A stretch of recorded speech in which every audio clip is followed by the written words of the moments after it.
Yes, आप सबको नववर्ष की हार्दिक शुभकामनाएं। आज नववर्ष है तो क्लास शुरू करते हैं। देखिए, अपना हो गया था महाराणा बुद्धा तक, उसके बाद में शासक बने रायमल, मेवाड़ के अगले शासक रायमल 1473 से 1509। मेवाड़ के बुद्धा को तो पितरंता कहा जाता है। उसकी बिजली गिरने से मौत हो गई थी। उसके बाद में गद्दी पर बैठने वाला शासक कौन था? रायमल। इसका बेटा है महाराणा कुंभा का प्रिय पुत्र है ये। किससे विवाह हुआ था? श्रृंगार देवी से। देखिए, रायमल के काल में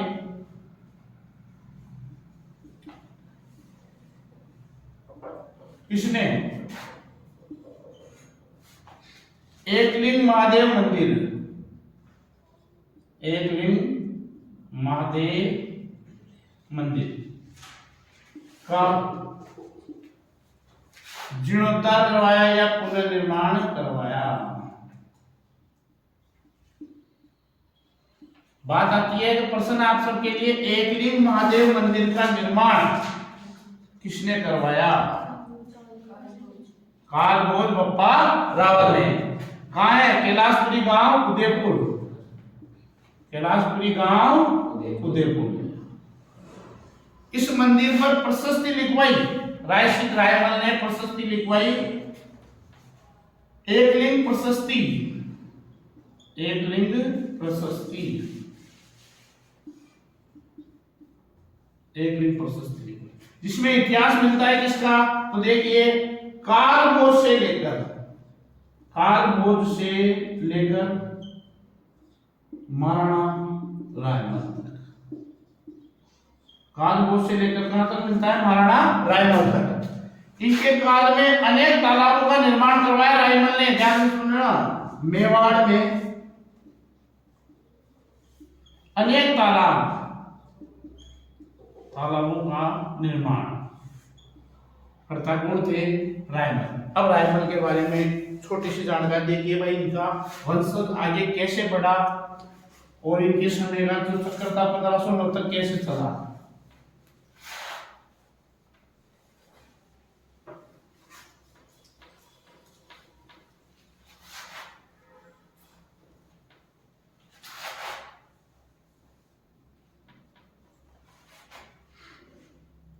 इनके 4 पुत्र और 1 पुत्री। पुत्री का नाम था आनंदी बाई।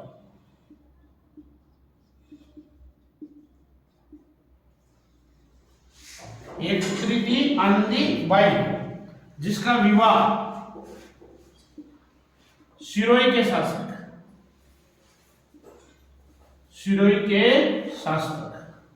जिनका नाम था जगमाल देवड़ा, इनका विवाह हो गया था आनंदी बाई। इसके बारे में कहानी आगे आएगी। देखो, पहले 4 पुत्रों के बारे में चर्चा कर लेते हैं। सबसे बड़ा पुत्र है जिसका नाम है पृथ्वीराज सिसोदिया। दूसरा है जयदेव, तीसरा है जय सिंह, चौथा है संग्राम सिंह। संग्राम सिंह का इतिहास में नाम राणा सांगा। अब आती है बात के बड़ा ही बड़ा पुत्र था, तो गद्दी पर तो बड़े पुत्र का ही क्या है? अधिकार है। जयदेव, जयसिंह, ये संग्राम सिंह जो थे वो छोटे थे। 4 पुत्र थे, 1 पुत्री थी। पुत्री का विवाह किसके साथ हुआ था? सिरोही के शासक थे जगमाल देवड़ा के साथ। पृथ्वीराज सिसोदिया इन सब में बड़े थे। जयदेव भी बड़े थे, छोटे थे इससे। जयसिंह भी छोटे थे। वो सबसे छोटे के जो पुत्र थे उनका नाम था संग्राम सिंह। कहते थे कि नंबर 2 के पुत्र थे ये, वैसे तो नंबर 2 पे, यानी कि पृथ्वीराज सिसोदिया के बाद कौन आते हैं? संग्राम सिंह। उसके बाद में जयदेव, उसके बाद में जयसिंह। जयसिंह सबसे छोटा, जयसिंह सबसे छोटा। इतिहास में पृथ्वीराज सिसोदिया को नाम से जाना जाता है, उसका नाम है उडना राजकुमार। प्रश्न आया है कई बार एग्जाम में, उड़ना राजकुमार के नाम से किसे जाना जाता है? तो पृथ्वीराज सिसोदिया को। क्यों कहा जाता है? क्योंकि ये तेज गति के धावक थे, तेज गति के धावक, घोड़ा चलाने में तेज थे, इसलिए इनकी पत्नी थी ताराबाई। पत्नी का क्या नाम है? ताराबाई। इस ताराबाई की स्मृति में तारागढ़ दुर्ग के, अजमेर में जो तारागढ़ दुर्ग है, अजमेर में तारागढ़ दुर्ग के चारों ओर परकोटा बनाया। अजमेर में तारागढ़ दुर्ग है, बताओ कौन सी पहाड़ी पर है? अजमेर में तारागढ़ दुर्ग है, बताओ कौन सी पहाड़ी पर है? कई बार एग्जाम में प्रश्न आ चुका है, अभी सेकंड ग्रेड में भी आया था यही प्रश्न। तारागढ़ दुर्ग कौन सी पहाड़ी पर स्थित है? अभी प्रश्न आया सेकंड ग्रेड जो एग्जाम हुई है उसमें, तो ध्यान रखना, गढ़बीटली पहाड़ी पर। इस दुर्ग को कौन सा दुर्ग कहते हैं? गढ़बीटली दुर्ग। गढ़बीटली की पहाड़ी पर स्थित होने के कारण ये दुर्ग का नाम गढ़बीटली दुर्ग है, और वास्तविक नाम क्या रखा गया? तारागढ़ दुर्ग। अपनी पत्नी स्मृति ताराबाई, इनकी पत्नी थी पृथ्वीराज सिसोदिया की, जिन्हें उड़ना राजकुमार कहते हैं, इनकी पत्नी ताराबाई थी। इस ताराबाई की स्मृति में इस तारागढ़ दुर्ग के जो परकोटा बनाया हुआ है, वो परकोटा बनाने का श्रेय किसको जाता है? पृथ्वीराज सिसोदिया को। ध्यान रखना। एक तारागढ़ और है बूंदी में, एक तारागढ़ का है बूंदी में। तो देखिए कहानी कहां से शुरू होती है। चारों भाई एक साथ बैठे हुए थे, रायमल ने एक ब्राह्मण को कुंडली दिखाने की बात दी। भाई इन चारों में से कुंडलियां दिखाई जाए, पर राजयोग किसके हाथ में है? कुंडली दिखाने के समय बुलाया गया पंडित को। पंडित आया, पंडित ने आकर सबसे पहले कुंडली किसकी देखी? पृथ्वीराज सिसोदिया की। और पृथ्वीराज सिसोदिया की कुंडली देखकर कहता है कि राजयोग तो इसके हाथ में है, राजयोग तो इसके हाथ में है। किसके हाथ में? पृथ्वीराज सिसोदिया के हाथ में। लेकिन इसके जो राजकार्य है वो कम समय के लिए है। राजयोग तो है लेकिन राजकार्य क्या है? कम समय के लिए है। ये बात ये सुन रहा था, सुनकर ये खुश हो गया, भाई राजयोग तो है। कोई पंडित कहते नौकरी तो से है, कोई पंडित कहते आपको हाथ दिखाने में नौकरी तो है, पढ़ाई में तो नौकरी तो नहीं हाले करता ही पढ़ना तो पड़े। तो इसने कह दिया पंडित ने, भाई राजयोग तो है लेकिन कम समय के लिए। वो तो खुश हो गया, भाई राजयोग तो है, वो चीजें दिखी जैसी राजयोग तो है। दूसरा जयदेव, जैसे जयदेव की कुंडली दिखाई तो जयदेव की कुंडली देखकर उसने कहा कि इसके हाथों में राजयोग नहीं है। तो चल कोई बात आपने तो कोई फर्क। जयसिंह का नंबर आया तो जयसिंह की कुंडली दिखाई तो कोई बात नहीं, राजयोग तो है लेकिन गद्दी पर बैठने योग्य नहीं है। कौन है? जयसिंह। ये छोटे बच्चे थे, इनको आपस में कोई पता नहीं था भाई राजयोग क्या होता है, क्या मतलब होता है, खेल रहे थे उस समय, ज्यादा ध्यान नहीं था। बात आती है संग्राम सिंह की कुंडली, और संग्राम सिंह की कुंडली जैसे पंडित ने देखी तो पंडित की आंखें चकरा गई। चकरा ऐसे गई कि राजयोग के साथ साथ लंबा समय भी है। पंडित ने बोला कुंडली देखकर कि राजयोग के साथ साथ इसका योग काल बहुत लंबा है, योग काल लंबा है, और गद्दी पर बैठने का वास्तविक हकदार कौन है? संग्राम सिंह। ये बात जैसे सुनी तो गुस्सा आ गया किसको? पृथ्वीराज सिसोदिया को। और पृथ्वीराज सिसोदिया के किसके हो गई लड़ाई? किस किसके? संग्राम सिंह के और पृथ्वीराज सिसोदिया के क्या हो गई? लड़ाई। लड़ाई में ये दोनों भाई छुटवा रहे हैं। कौन कौन है? जयदेव और जयसिंह। भैया भैया लड़ो मत, भैया लड़ो मत, लड़ो मत भैया। रखे भैया भी एक के पड़ी साटेगी, पृथ्वीराज सिसोदिया ने दी इसके, जयसिंह के छोटा सा बच्चा था, एक साटे की प्रति इसको तो जा पा गई, तो इसकी तो मृत्यु वही हो गई। अन्य राजयोग हो गई को तो एक साटे में इसको तो चित कर दिया, किसको? जयसिंह को। और जयसिंह के बाद में लड़ रहा कौन था? जयदेव। और जयदेव को भी थोड़ी से समय के बाद में इसको भी मार दिया। अब बचा कौन? संग्राम सिंह और पृथ्वीराज सिसोदिया। सिसोदिया, इन दोनों की लड़ाई में संग्राम सिंह की क्या फोड़ दी आंख, और ये डर के मारे कहां चला गया, अजमेर चला गया। अजमेर में किसके पास गया, ध्यान रखना, करमचंद पवार।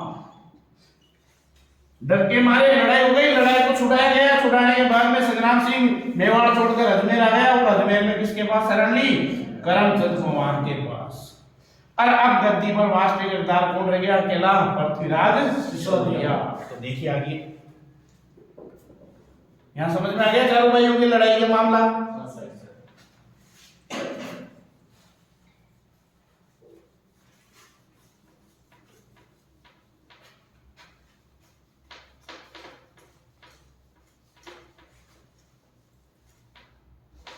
देखो आगे पृथ्वीराज सिसोदिया के बारे में देखो क्या हुआ। ये मेवाड़ की गद्दी पर बैठे कौन, पृथ्वीराज सिसोदिया।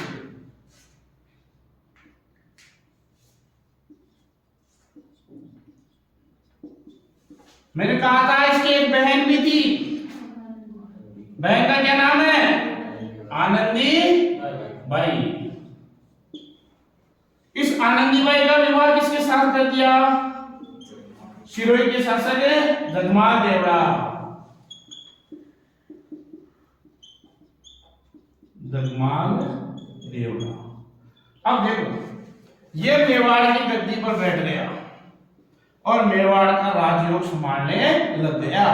अपने पिता के जीवित रहते ही गद्दी किसने ले ली थी, पृथ्वीराज सिसोदिया ने, क्योंकि राय में इसको डर था कि रायमल किसको गद्दी पर बैठा सकता है, संग्राम सिंह को, क्योंकि गद्दी का उत्तराधिकारी वास्तविक किसको बताया गया था, संग्राम सिंह को। तो इस कारण से उन्होंने कह दिया कि गद्दी पर जो बैठने योग्य है वो कौन है, संग्राम सिंह। लेकिन इसने मेवाड़ की गद्दी अपने पिता के जीवित रहते ही ले ली।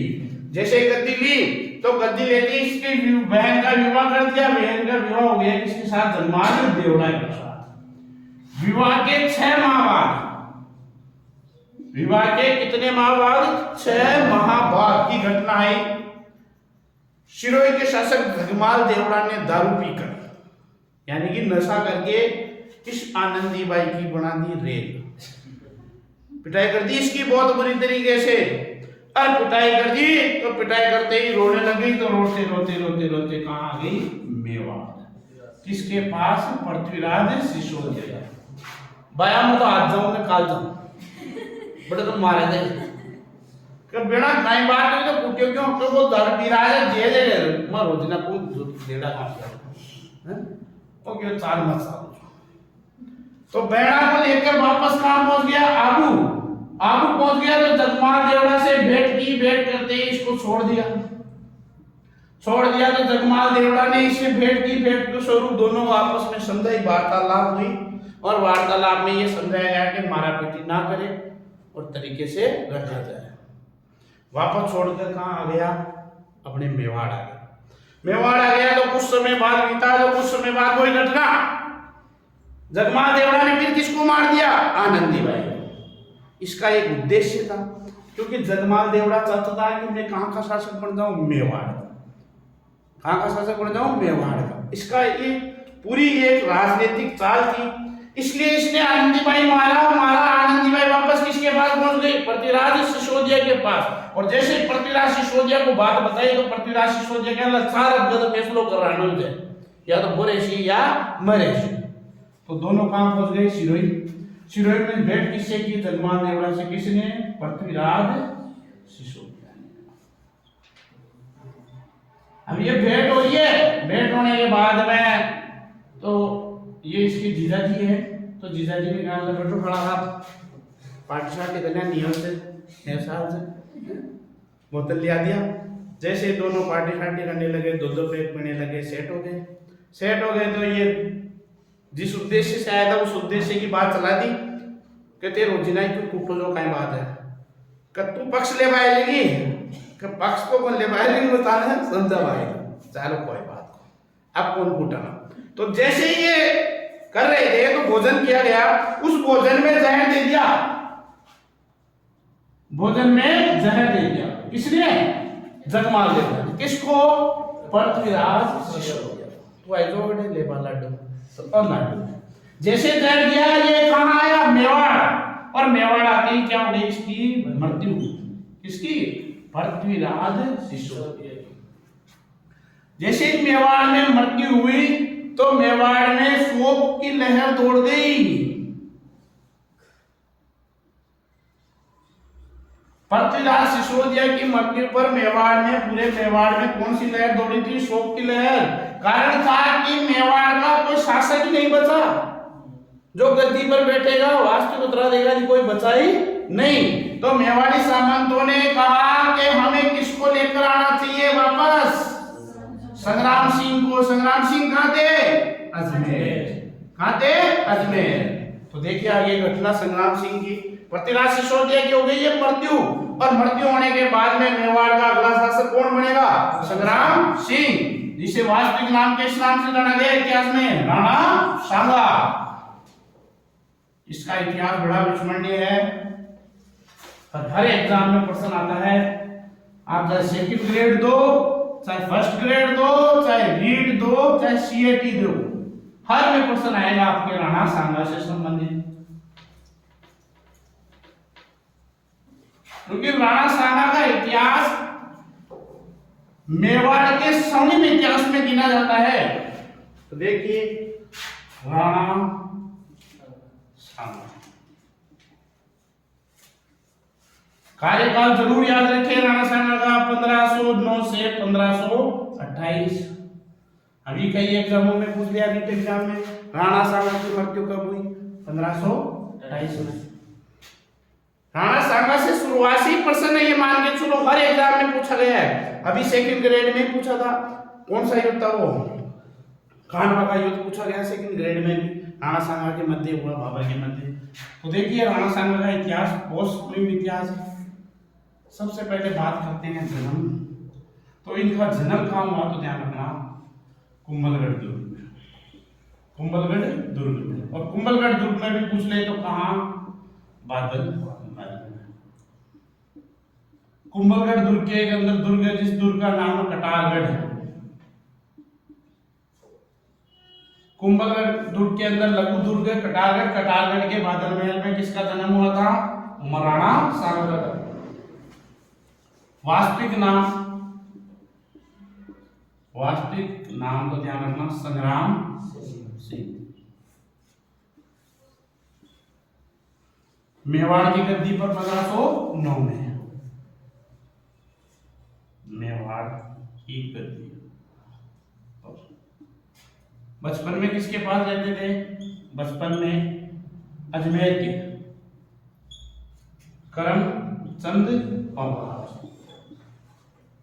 बचपन में किसके पास अपना जीवन व्यतीत किया था? अजमेर में करमचंद पवार। और जैसे मेवाड़ के शासक बने, मेवाड़ के शासक बने, शासक बनती, मेवाड़ के शासक बनते ही करमचंद पवार को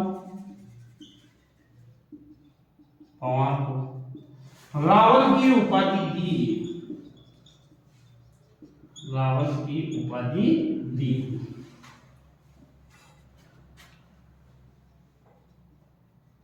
इतिहास में राणा सांगा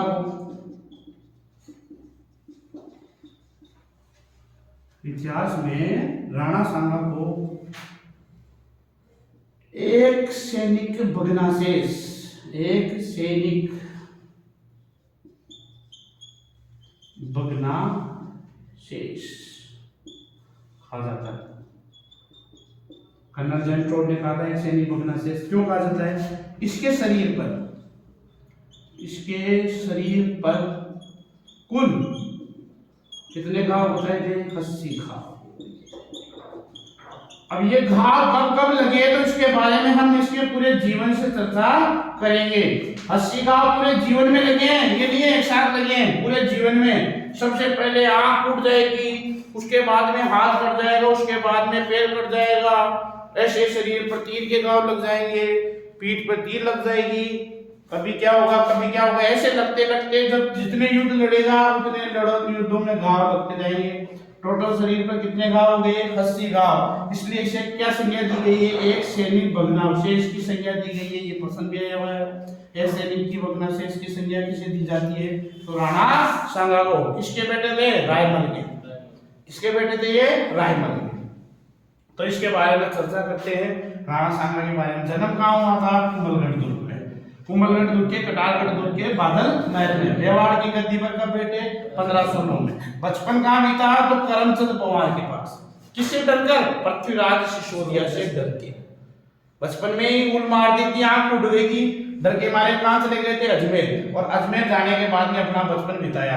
1509 में वापस मेवाड़ की गद्दी पर आए और मेवाड़ के शासक बने। जब मेवाड़ का कोई भी उत्तराधिकारी नहीं बचा था, जब आकर मेवाड़ के शासक कौन बनते हैं? राणा सांगा। तो राणा सांगा जैसे ही गद्दी पर बैठते हैं तो राणा सांगा के सामने बहुत बड़ी अभियान शुरू होता है, सैनिक अभियान। तो सैनिक अभियान देखते हैं राणा सांगा के प्रमुख सैनिक अभियान। बड़ा विस्मरणीय इतिहास है राणा सांगा का।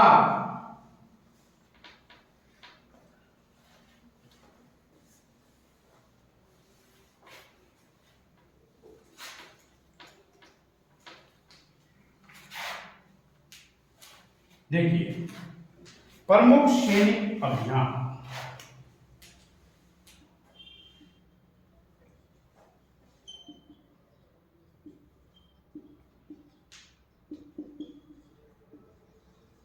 सबसे पहले देखिए मालवा विजय।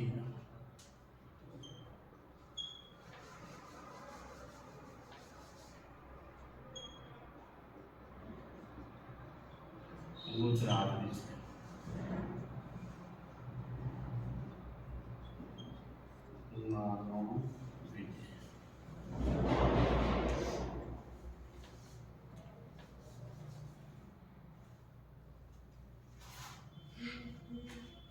उसके बाद में देखिए, पहले बता दूं मैं आपको,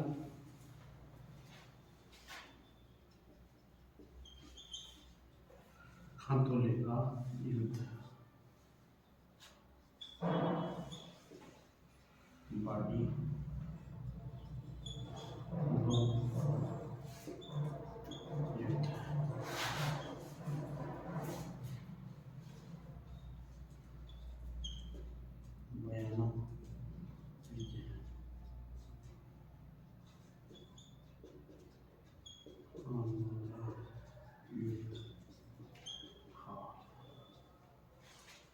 ये प्रमुख सैनिक अभियान थे।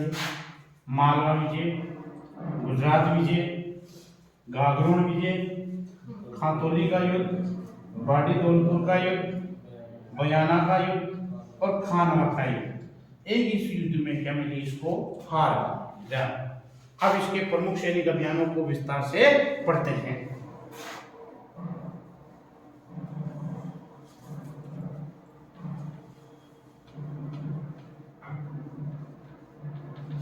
सबसे पहले देखिए मालवा।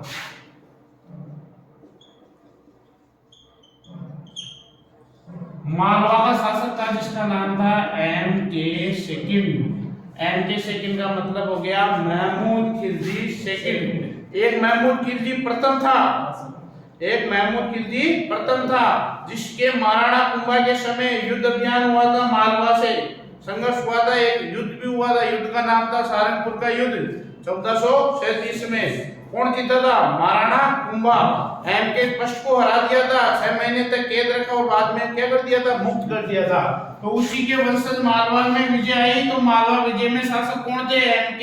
सेकंड। अब इनके मध्य जो युद्ध का कारण था वो क्या था? तो इधर देखिए, यह आपका है मेवाड़, यह आपका है मालवा। अब यहां पर इनके मध्य एक राज्य था, इस राज्य का नाम था चंदेरी राज्य। कौन सा राज्य था? चंदेरी राज्य। मेवाड़ का शासक कौन है? राणा सांगा। जबकि मालवा का शासक कौन है? M.K. सेकंड। इनके मध्य विवाद का कारण क्या था? चंदेरी राज्य। M.K. सेकंड चाहता था कि चंदेरी हमारी तरफ मिले, जबकि राणा सांगा का मित्र था जिसका नाम था मेदिनी राय। मेदिनी राय कहाँ का शासक है? था चंदेरी का। तो ये चंदेरी का शासक मेदिनी राय किसका मित्र था? राणा सांगा का। तो चंदेरी के शासक मेदिनी राय ने राणा सांगा से सहायता मांगी, तो राणा सांगा ने सेना लेकर चंदेरी राज्य पर पहुंच गया और किसको हराया? M.K. सेकंड को हराया। ये कौन सी विजय है? मालवा विजय। मध्य विवाद का कारण कौन सा राज्य था? चंदेरी राज्य। तो देखिए सबसे पहले चंदेरी राज्य की सीमा को लेकर दोनों राज्यों के मध्य विवाद हुआ।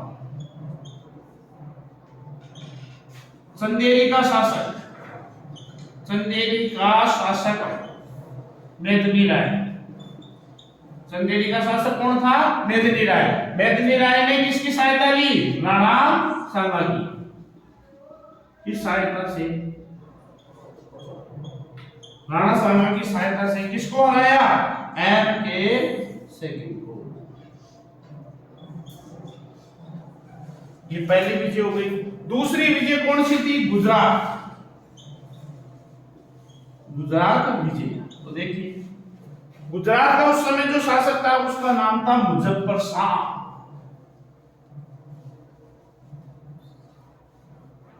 गुजरात का शासक कौन था? मुजफ्फर शाह।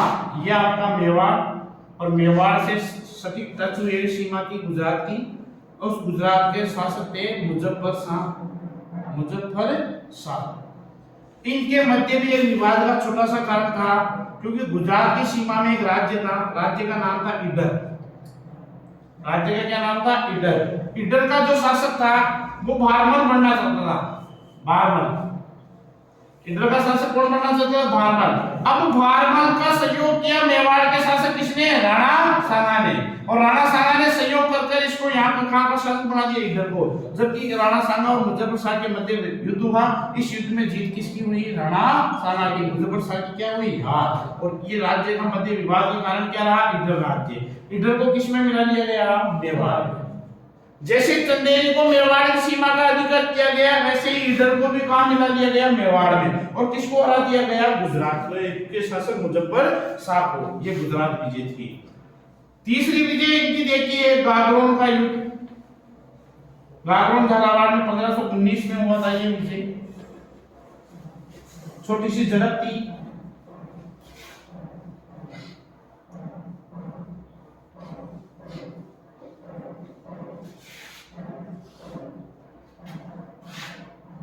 गागरोन विजय 1519। राणा सांगा की निर्णायक विजय। ये प्रमुख विजय थी। अब इसके बाद में युद्ध आए थे खातौली का युद्ध और बारडोली का युद्ध। उन युद्धों के बारे में देखिए। सबसे प्रमुख है पहले खातौली का युद्ध। यह हुआ था 1517 ईस्वी। किस किस के मध्य हुआ? तो देखिए राणा सांगा वर्सेस इब्राहिम लोधी। अब ये इब्राहिम लोधी क्या है? तो देखिए यह आपका दिल्ली का शासक था। लोधी वंश में, लोधी वंश का अंतिम शासक था जिसका नाम था इब्राहिम लोधी। दिल्ली में शासक कौन थे? इब्राहिम लोधी। इब्राहिम लोधी ने राणा सांगा की बढ़ती हुई शक्ति को खत्म करना चाहता था, क्योंकि इब्राहिम लोधी खुद भी चाहता था कि मेरी सीमाओं का क्या हो? विस्तार हो। इसलिए इसने खातौली नामक स्थान पर युद्ध किया। किससे? राणा सांगा से। कहते खातौली वर्तमान में तो कोटा में है, लेकिन उस समय बूंदी रियासत का हिस्सा था। कई एग्जामों में आ गया है ध्यान। कौन सी रियासत का हिस्सा था? बूंदी। खातौली वर्तमान में कहां है? कोटा जिले में। कब हुआ युद्ध? 1517। किस किस के मध्य हुआ? राणा सांगा व इब्राहिम लोधी। कहते हैं कि इस युद्ध में इब्राहिम लोधी स्वयं आया था और जीत किसकी हुई थी? राणा सांगा की। इब्राहिम लोधी की क्या हुई थी? हार। इब्राहिम लोधी हार कर कहां चला गया था? दिल्ली। खातौली के युद्ध में इब्राहिम लोधी हार कर कहां चला गया था? दिल्ली। ऐसे ही अगले वर्ष एक और युद्ध हुआ। उस युद्ध का नाम था बारडोली का युद्ध। बारडोली का युद्ध, ये बारडोली या बाड़ी का युद्ध बोलते हैं इसे, बाड़ी का युद्ध, बाड़ी का युद्ध। ये स्थान है धौलपुर में, है धौलपुर में, इसलिए इसे धौलपुर का युद्ध भी बोलते हैं, धौलपुर का युद्ध। ये जो युद्ध हुआ ये हुआ अगले वर्ष 1518 ईस्वी। किस किस के मध्य हुआ? तो वही राणा सांगा वर्सेस इब्राहिम लोधी, राणा सांगा वर्सेस इब्राहिम लोधी। जीत इब्राहिम लोधी की हार। इसमें इब्राहिम लोधी के दो सेनापति थे, मियां माखन और मियां हुसैन। मियां हुसैन दो सेनापति थे, दोनों सेनापति भी मारे गए। कहते हैं कि इस युद्ध में तो राणा सांगा का हाथ कटा, राणा सांगा का हाथ कटा। और इस युद्ध में राणा सांगा पैर में तीर लगने से लंगड़ा हो गया। दो युद्ध थे, खातौली का युद्ध, बारडोली का युद्ध। किस किस के मध्य हो रहे हैं? इब्राहिम लोधी और राणा सांगा, इब्राहिम लोधी और राणा सांगा। दोनों युद्धों में जीत किसकी हो रही है? राणा सांगा की। लगातार जीत हो रही है, लगातार क्या हो रही है? जीत किसकी? राणा सांगा की। और जो व्यक्ति लगातार जीतता है तो मुझे ऊपर ताव देगा नहीं देगा? अरे जिस आदमी का वर्चस्व लगातार जीत कर बढ़ता जाए तो वो आदमी तो ये सोचेगा कि मेरे जैसा कोई नहीं है। इस युद्ध में भी हरा दिया और हराकर इब्राहिम लोधी को कहां भेज दिया? वापस है दिल्ली। इब्राहिम लोधी को कहां भेज दिया? वापस है दिल्ली। और दिल्ली भेजकर मेवाड़ की सीमाओं का विस्तार करना शुरू कर दिया और सभी राजपूत राजाओं को संदेश भेज दिया कि सब राजपूत शासन मेरे अधीन रहकर कार्य करेंगे। तो जितनी भी रियासतें थी राजस्थान की, तो जो बड़ी बड़ी रियासतें थी, जयपुर हुई, बीकानेर हुई, जैसलमेर हुई, जोधपुर मारवाड़ वाली हुई। मारवाड़ वाले तो इनके सहयोगी थे ही थे, क्योंकि वैवाहिक संबंध स्थापित हो ही रखे थे, संधि हो ही रखी थी 1453 की, तो वो तो विरोध कर ही नहीं सकते थे। तो जैसे विरोध नहीं हुआ तो इनके मध्य तो कोई विवाद होना ही नहीं था, मारवाड़ और मेवाड़ के मध्य। और वर्चस्व किसका बढ़ता गया? राणा सांगा। लगातार जीते हैं, देख लो, मालवा विजय कर ली, गुजरात विजय कर ली, गागरोन विजय कर ली, खातौली का युद्ध जीत लिया, बाड़ी धौलपुर का युद्ध जीत लिया, यहां तक वर्चस्व बढ़ा लिया। यहां तक किसी को कोई चीज समझ में नहीं आया तो पूछ लो। क्लियर? आगे देखो, अब आगे की कहानी अपनी यहां से शुरू होती है दिल्ली से, क्योंकि दिल्ली के शासक कौन है? इब्राहिम लोधी। इधर अपना राणा सांगा मेवाड़ में है। तो पहले अपन दिल्ली की बात को पढ़ेंगे कि दिल्ली में क्या घटना हुई, क्योंकि दिल्ली की घटना, क्योंकि राणा सांगा अब कहां जाना चाहता है? दिल्ली। मेवाड़ से कहां जाना चाहता है? दिल्ली। कि मैं कहां का शासक बनूंगा? दिल्ली का। तो दिल्ली का शासक बनने से पहले हम दिल्ली की घटना तो जाने, क्या हो गया दिल्ली में, वो घटना के बारे में चर्चा करते हैं।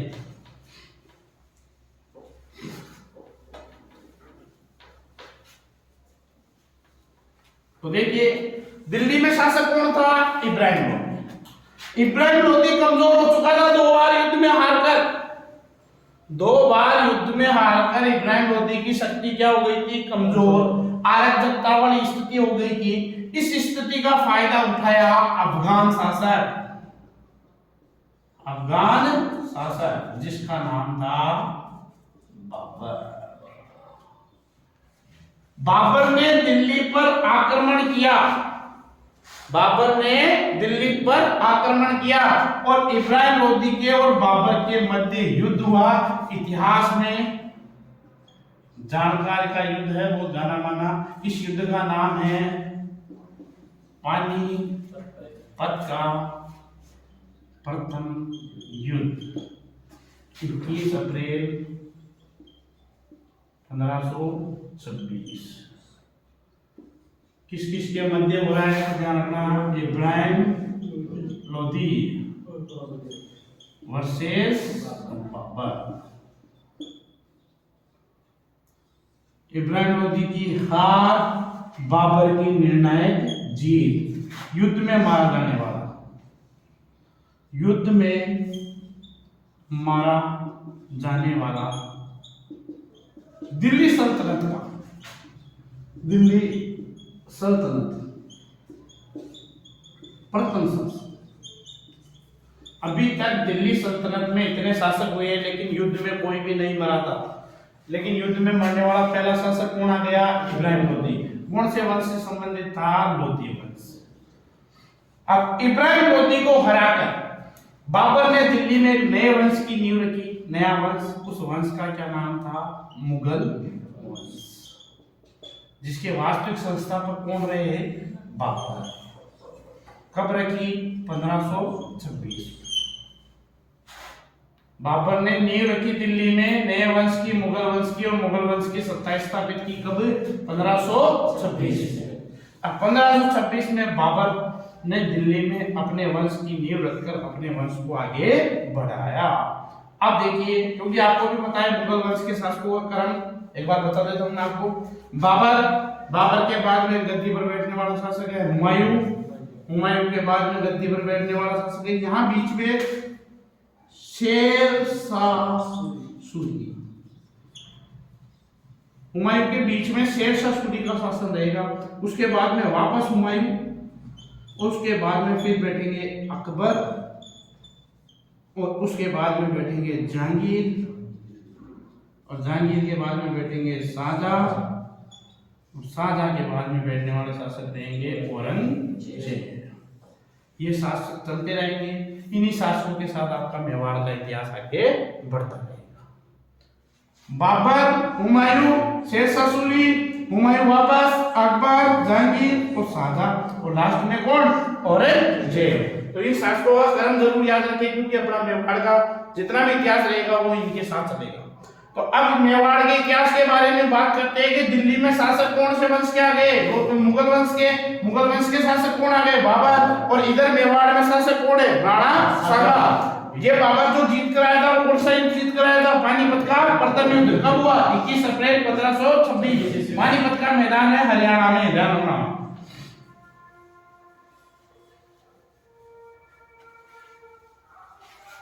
अब कई इतिहासकारों ने यहां कहा कि एक मयान में दो तलवार कतई नहीं रह सकती है। समझ रहे हो बात को? ये कई कथन कहे गए थे। एक मयान का मतलब होता है तलवार रखने का स्थान, उसमें दो तलवार नहीं आएगी, उसमें एक ही तलवार आएगी। एक तलवार का मतलब था, इधर मेवाड़ का शासक कौन था? राणा सांगा।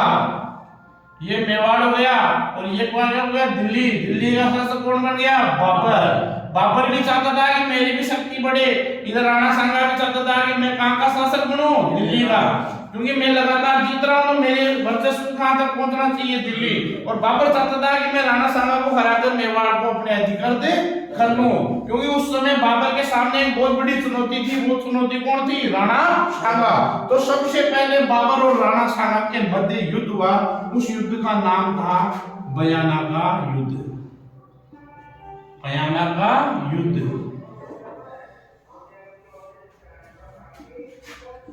16 फरवरी 1527। तारीख जरूर याद रखना, एग्जाम में पूछा गया है। बयाना का युद्ध कब हुआ? 16 फरवरी 1527। किस किसके मध्य? बाबर वर्सेस राणा सांगा। बाबर आया था इस युद्ध में, देखिए ध्यान से सुने, लेकिन बाबर ने राणा सांगा की सेना देखकर वापस कहां चला गया? दिल्ली, और खुद की सेना भेज दिया। इस युद्ध में जीत हुई किसकी? राणा सांगा की। हार किसकी हुई? बाबर की। कहते हैं कई इतिहासकार कहते हैं जिसमें नाम आता है अबुल फजल।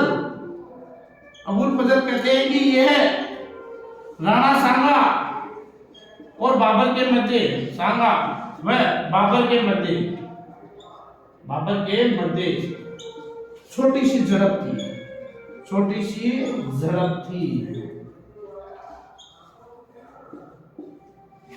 अबुल फजल कहते हैं इतिहासकार के राणा सांगा और बाबर के मध्य क्या थी? छोटी सी झड़प थी। जीत किसकी हुई थी? राणा सांगा की। अब देख लो, राणा सांगा लगातार क्या हो रहा है? जीत रहा है। राणा सांगा लगातार क्या कर रहा है? जीत रहा है। सबसे पहले मालवा विजय की, उसके बाद में गुजरात विजय की, उसके बाद में गागरोन विजय की, खातौली का युद्ध जीत लिया, बाडी धौलपुर का युद्ध जीत लिया है। उसके बाद में सीधा कौन सा युद्ध जीत लिया? बयाना का युद्ध। और बयाना का युद्ध जीतने के बाद में तो और वर्चस्व बढ़ेगा नहीं बढ़ेगा, क्योंकि किसको हराया? आपके बाबर को। और बाबर कहाँ का शासक है? दिल्ली का। तो इसने सोच लिया कि मेरे को कोई नहीं हरा सकता, तो मेरे को कोई नहीं हरा सकता। तो बाबर ने अपनी हार का बदला लेने के लिए अगले ही वर्ष, अगले ही वर्ष में अगले ही महीने, यानी कि 17 मार्च 1527 को, एक महीने बाद एक युद्ध होता है। युद्ध का नाम है खानवा का युद्ध। इतिहास में बहुत बड़ा युद्ध है खानवा का युद्ध।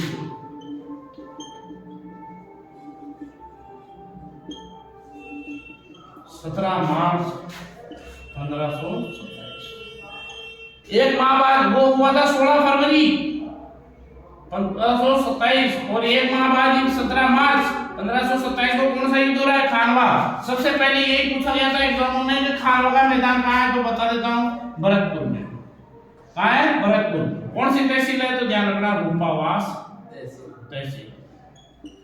नदी पूछ ली गई थी एक बार, कौन सी नदी के किनारे है? तो ध्यान रखना, गंभीरी नदी के किनारे। जाएगा यार। खानवा का मैदान कहाँ है? भरतपुर। कौन सी तहसील में? रूपावास तहसील। नदी कौन सी है? गंभीरी नदी। खानवा का मैदान ध्यान रखना भरतपुर में है। युद्ध कब हुआ? 17 मार्च 1527 को। किस किस के मध्य हुआ? तो यह भी ध्यान रखना, राणा सांगा वर्सेस, अभी से ग्रेड में आया था खानवा का, किस किस के मध्य हुआ? तो राणा सांगा वर्सेस बाबर। किस किस के मध्य हुआ खानवा का? राणा सांगा वर्सेस बाबर। इस युद्ध में राणा सांगा ने एक प्रथा चलाई, एक प्रथा चलाई। राणा सांगा ने इस युद्ध में प्रथा चलाई थी। उस प्रथा का नाम था पार्थी परवन प्रथा। कौन सी प्रथा थी? पार्थी परवन प्रथा। इस प्रथा के तहत सभी राजपूत शासक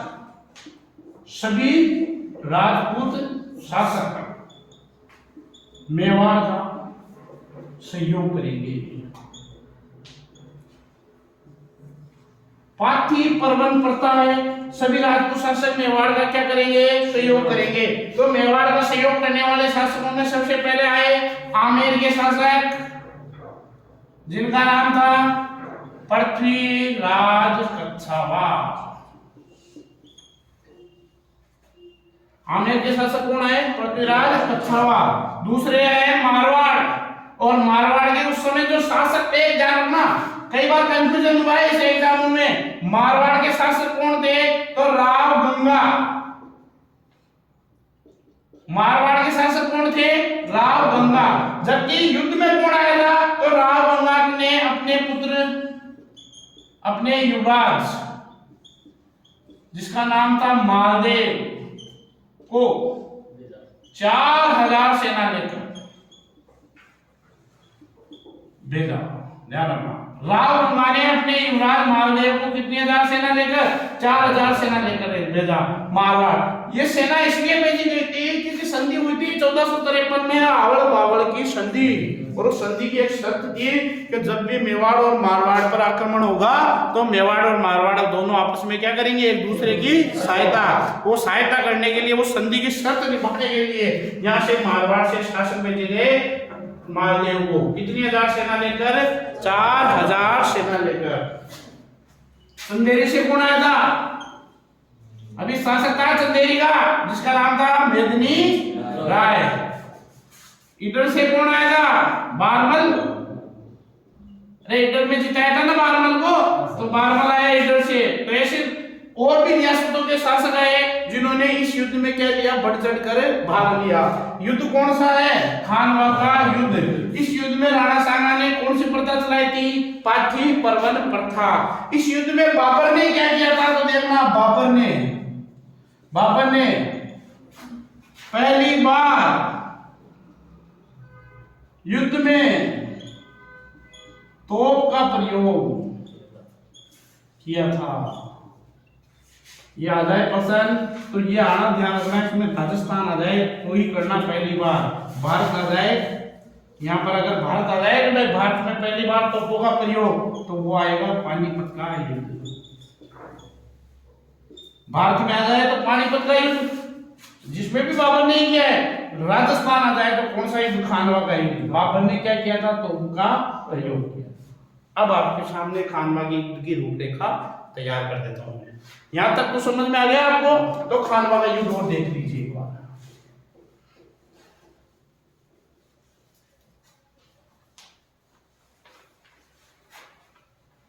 एक एक कहानी को जहन में उतार लेना,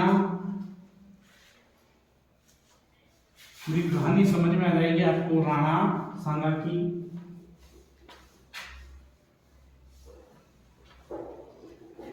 युद्ध का नाम है खानवा का युद्ध। 17 मार्च 1527, तारीख 16 मार्च ही आ गए ना, सही कर देना, गलत मत कर देना। कई जगह 16 मार्च दे रखा है जो गलत है, वैसे ऑथेंटिक तारीख है 17 मार्च। 16 मार्च इसलिए दे रखा है क्योंकि 16 फरवरी को हुआ था ना, कौन सा युद्ध? बयाना, एक माह बाद 16 मार्च दे रखा था इसलिए, जबकि ये युद्ध हुआ था 17 मार्च को। एक तरफ कौन थे? बाबर। एक तरफ कौन थे? राणा सांगा। राणा सांगा का जो सहयोगी था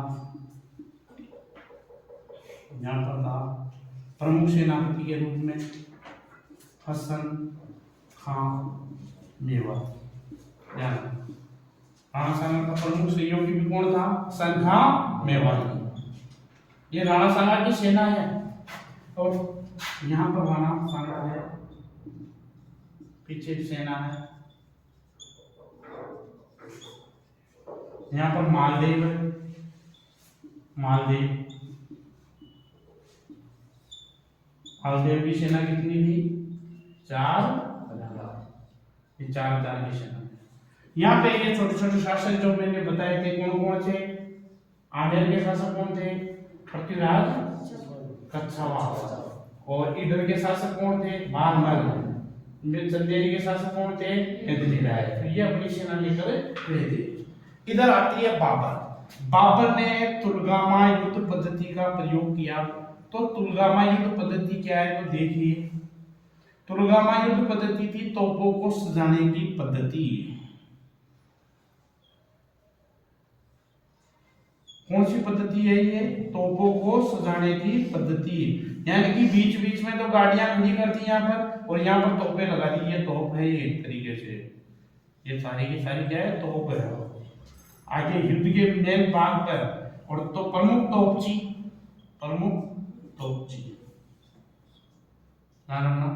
मुस्तफा खां और एक तरफ था रूमी खां। दो प्रमुख तोपची थे इसके, बाबर के। यहाँ पर बाबर ने बहुत सारी सेना लगा दी। ये बाबर की सेना थी। यहाँ पर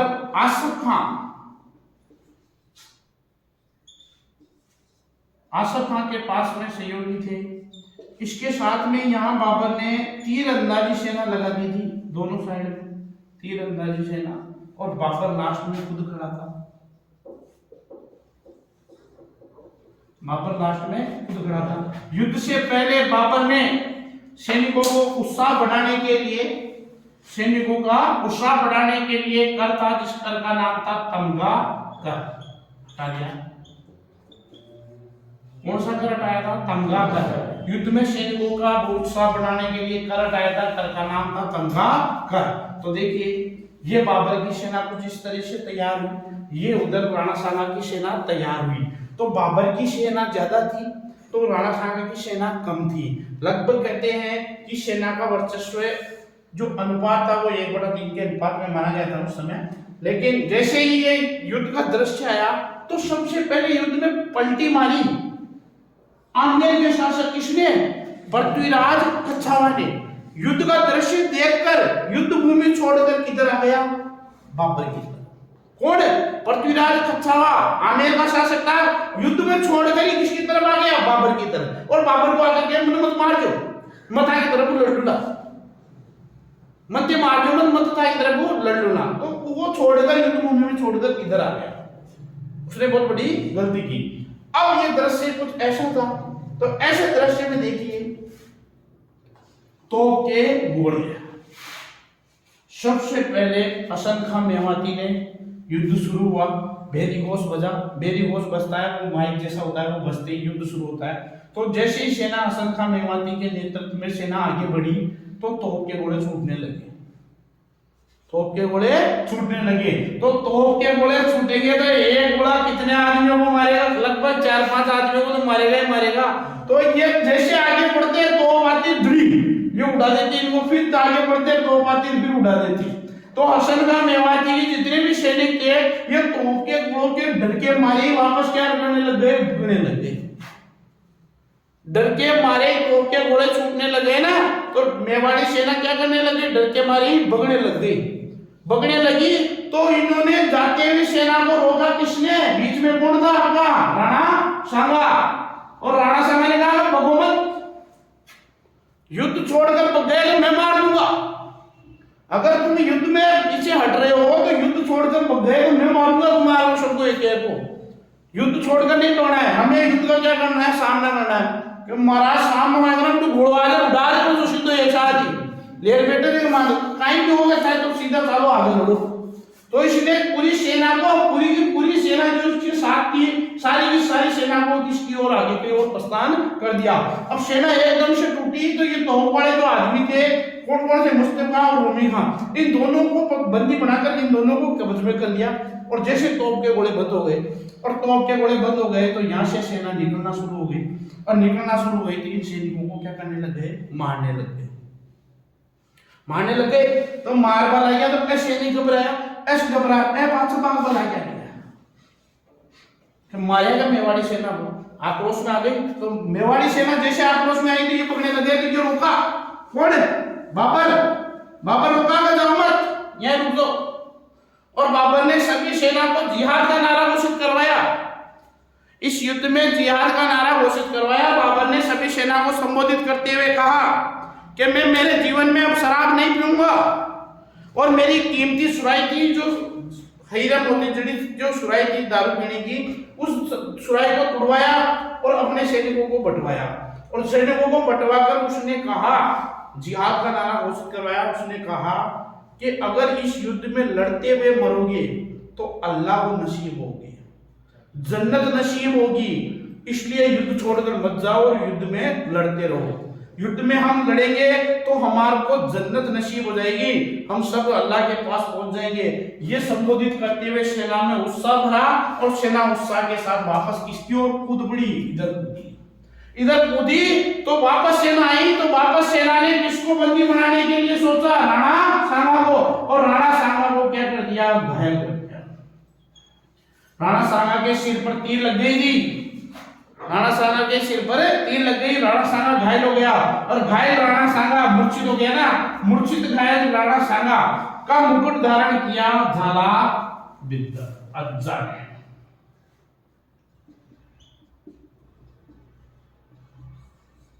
झाला अज्जा ने मुकुट धारण किया।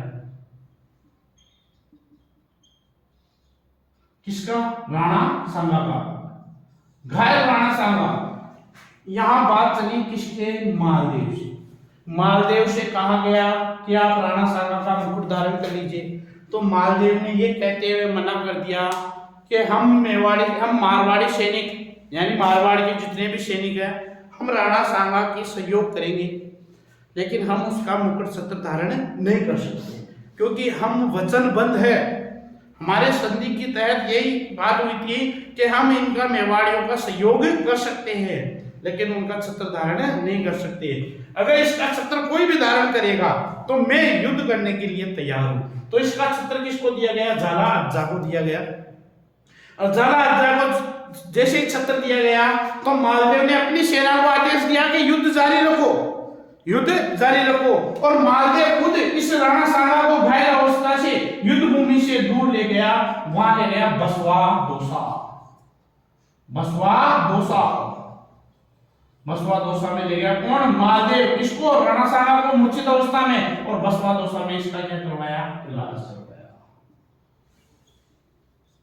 बाद में जितने भी सैनिक थे मारे गए, और ये पीछे वाले सैनिक थे युद्ध भूमि को छोड़ छोड़कर अपने राज्य में चले गए, क्योंकि इनको पता लग गया कि हार निश्चित है। इसलिए निश्चित है क्योंकि अपना सेनापति, अपना प्रमुख जो राजा था वो यहाँ से युद्ध में जा चुका था। इनके सैनिकों ने झाला अज्जा को क्या समझ लिया? राणा सांगा।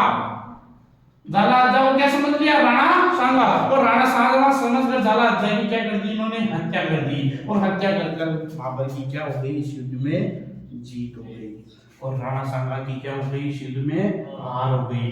बाबर ने इस युद्ध को जीतने के बाद में गाजी की उपाधि धारण की, उपाधि धारण की, और गाजी की उपाधि धारण करने के बाद में इसने एक मीनार बनाई।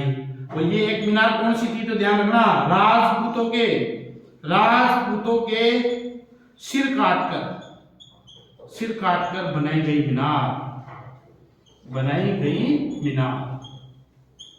राजपूतों के सिर काटे गए, राजपूतों के सिर काटकर एक मीनार बनाई। उस मीनार का नाम था एक मीनार। एक मीनार किसने बनाई? बाबर ने। और एक उपाधि धारण की गाजी की। कौन सा कर हटाया? तमगा कर। जिहाद का नारा दिया, जिहाद का नारा। युद्ध को जिहाद का युद्ध भी कहते हैं, जिहाद का युद्ध। किसने? बाबर ने। और जीत किसकी हुई थी? बाबर की। हार किसकी हुई? राणा सांगा की। राणा सांगा को घायल अवस्था में कहां ले गए? बसवा दोसा। इलाज किसने करवाया? तो ध्यान रखना, मालदेव ने। और मालदेव ने इलाज करवाने के बाद में मालदेव खुद आ गया मारवाड़। मालदेव कहां गया? मारवाड़। और अपने पिता का क्या नाम था? बताओ। गंगा। राव गंगा थे क्या?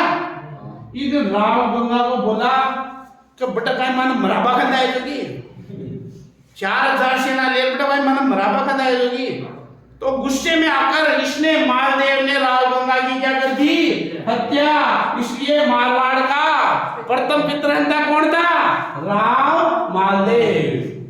मैंने प्रश्न पूछा था आपसे उस दिन कि मारवाड़ का प्रथम पितृहंता कौन है? जैसे मेवाड़ का प्रथम पितृहंता कौन था? उद्दा। तो मारवाड़ का प्रथम पितृहंता कौन हो गया? मालदेव। इसकी हत्या कर दी थी राव गंगा की। क्यों? क्योंकि 4000 सेना लेकर भेजा था, तो गुस्से में आकर इसने कह दिया बेटा भाई मन मराबा खंदा है जोगी, मैं मरना ही नहीं बेटा, जाके खा जा, युद्ध लड़ा था तो मैं तो कौन लड़ा, आज लड़ा ना खा लड़ा। तो इसने गुस्से में आकर हत्या कर मैं मारवाड़ का शासक बन गया। कौन है? मालदेव। जैसे मारवाड़ का शासक मालदेव बना, इधर बसवा दोसा में किसका इलाज हो रहा था?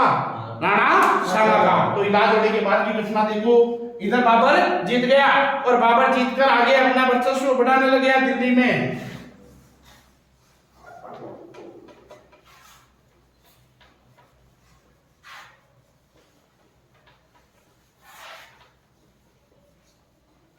सीटी एग्जाम में देखना, इसमें से क्वेश्चन आएगा बिल्कुल 100% है, क्योंकि अभी ये बाबर से संबंधित, राणा सांगा से संबंधित प्रश्न आ ही रहे हैं एग्जामों में।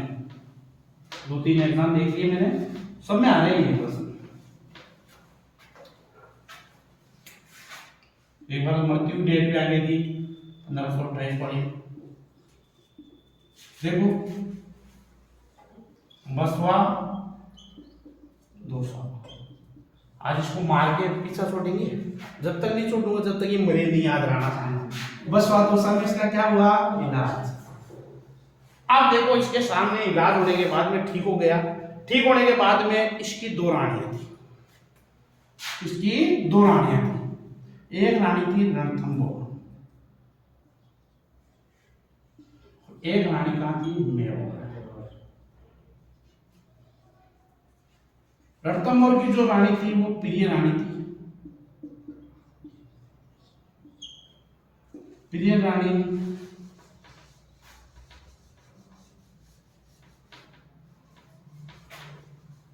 उसका नाम था हाडी रानी कर्मावती।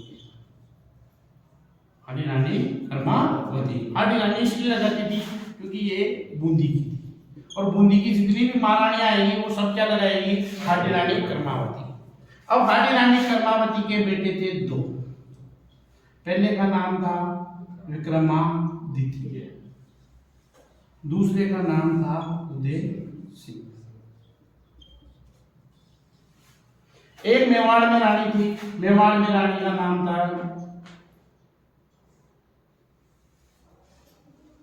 फूल कंवर।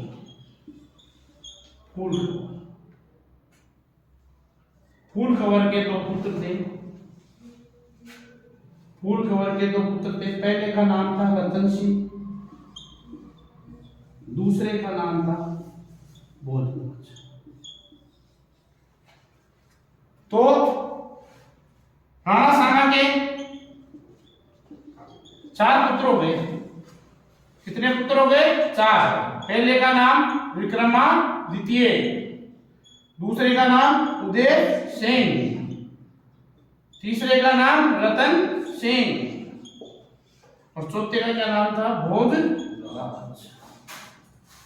तो देखो इलाज होते ही ये बसवा दोसा में इलाज हुआ। बसवा दोसा से इलाज होते ही ये कहां पहुंच गया? रणथंभौर, क्योंकि पास में रणथंभौर ही पड़ रहा था उस समय।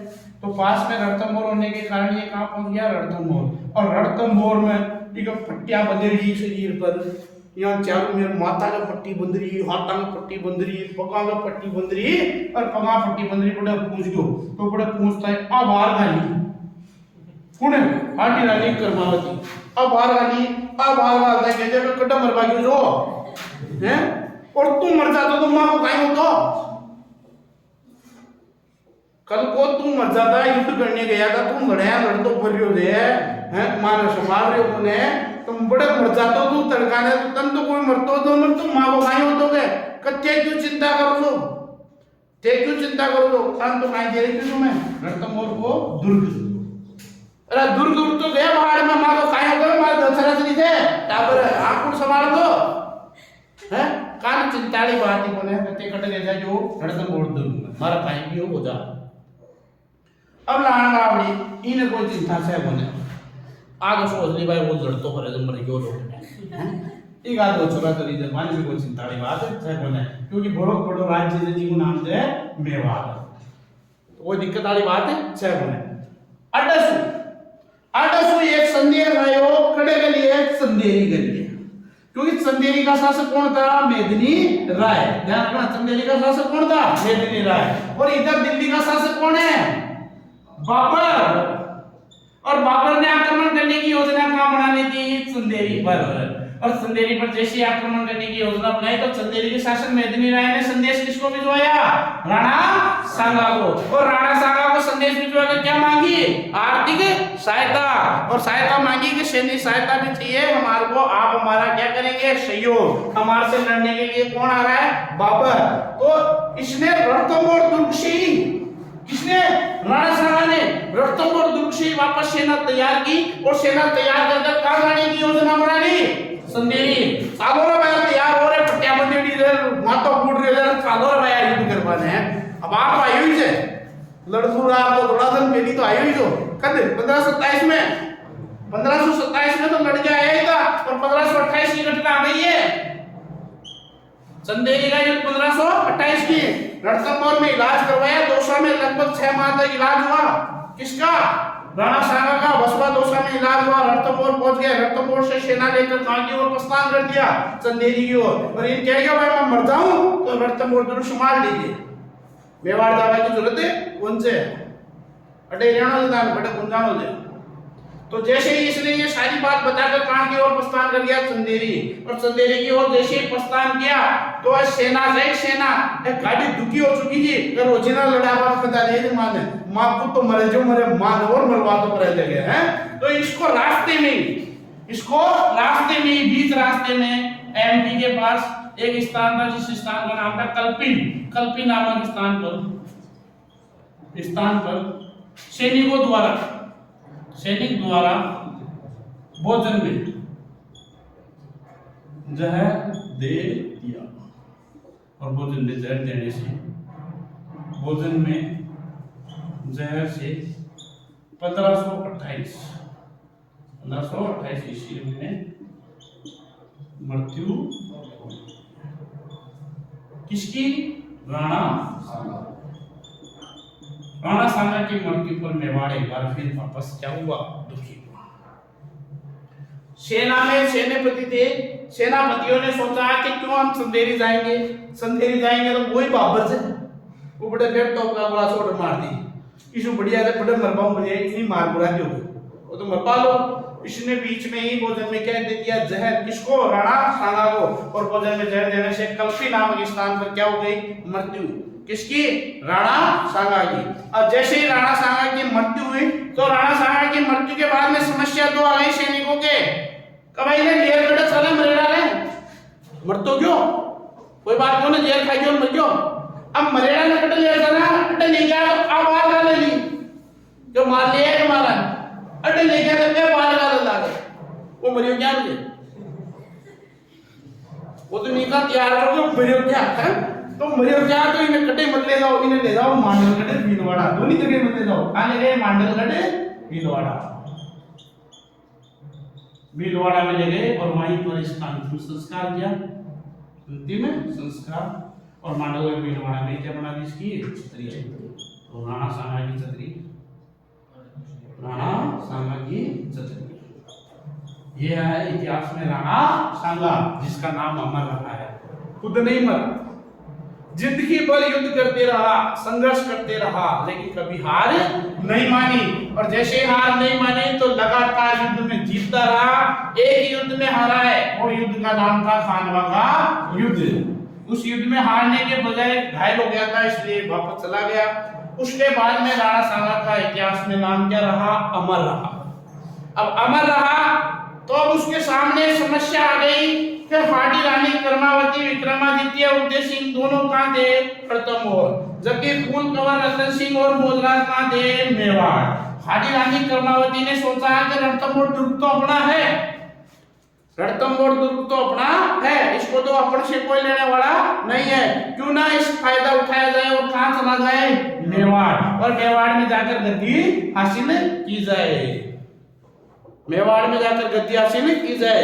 क्योंकि मेवाड़ में उस समय अराजकता वाली स्थिति हो गई थी। 1528 में मृत्यु होती। गद्दी पर बैठने वाले शासक कौन थे? रतन सिंह। रतन सिंह गद्दी पर बैठ गए थे राणा सांगा की मृत्यु के बाद में 1528 से 1531 तक। अब रतन सिंह के काल में इतनी सी घटना है। एक ये था कौन? भोजराज। किसका भाई था? रतन सिंह का। इस भोजराज का विवाह, भोजराज का विवाह ध्यान रखना किसके साथ हुआ था? मीराबाई के साथ। भोजराज का विवाह किसके साथ हुआ था? मीराबाई के साथ। और इस भोजराज की जो मृत्यु हुई थी वो हुई थी कौन से युद्ध में? खानवा के युद्ध में। खानवा के युद्ध में कौन मर गया था? भोजराज। तो रतन सिंह ध्यान रखना मीराबाई को यातना देने वाला शासक कौन था? रतन सिंह। मीराबाई को यातना दी गई थी, कभी दूध में जहर मिलाकर पिलाते, कभी उसकी टोकरी में सांप छोड़ते, कभी उसको महलों से बाहर भगाते। तो वो सारी यातना किसके द्वारा दी गई थी? इस रतन सिंह को। क्योंकि भोजराज की विवाह के 6 माह बाद कौन से युद्ध में? खानवा के युद्ध में क्या हो गई थी? मृत्यु हो गई थी। इस भोजराज का विवाह इस मीराबाई के साथ हुआ था। मीराबाई विरक्त हो गई थी, विरक्त होकर कृष्ण भगवान की भक्ति में लीन हो गई थी। इस लीन के कारण इस रतन सिंह ने उसको यातनाएं दी थी। अंत में मीराबाई रणछोड़दास जी के मंदिर में चली गई, वहां पर नृत्य करते हुए विलीन हो गई थी। इस रतन सिंह का काल चलता है 31 तक। इसी रतन सिंह के काल में रणथंभौर से हाडी रानी कर्मावती अपने विक्रमादित्य और उदय सिंह को मेवाड़ लाती है। और मेवाड़ लाने के बाद में मेवाड़ी जितने भी सामंत थे उन सामंतों को अपने अधीन करती है। अब वो कैसे करती है मुझे खुद को पता नहीं है, अपने अधीन कर लेती है। अधीन कर कर कहती है कि मेरे पुत्र को शासक बनाया जाए, क्योंकि मेरे पुत्र के पिताजी जो थे राणा सांगा, इन्होंने कह दिया था कि तुम्हारा मेवाड़ भी है। साल चली, बहुत साल काम कर गई। तो इस रतन सिंह के बाद में मेवाड़ी सामंतों ने मिलकर किसको शासक बना दिया? विक्रमादित्य को। तो इस विक्रमादित्य की कहानी, उदय सिंह की कहानी, ये के बारे में चर्चा हम अगली क्लास में करेंगे। इस उदय सिंह के बाद में आएंगे महाराणा प्रताप, तो उनकी भी चर्चा हम अगली क्लास में करेंगे। ये क्लास अपनी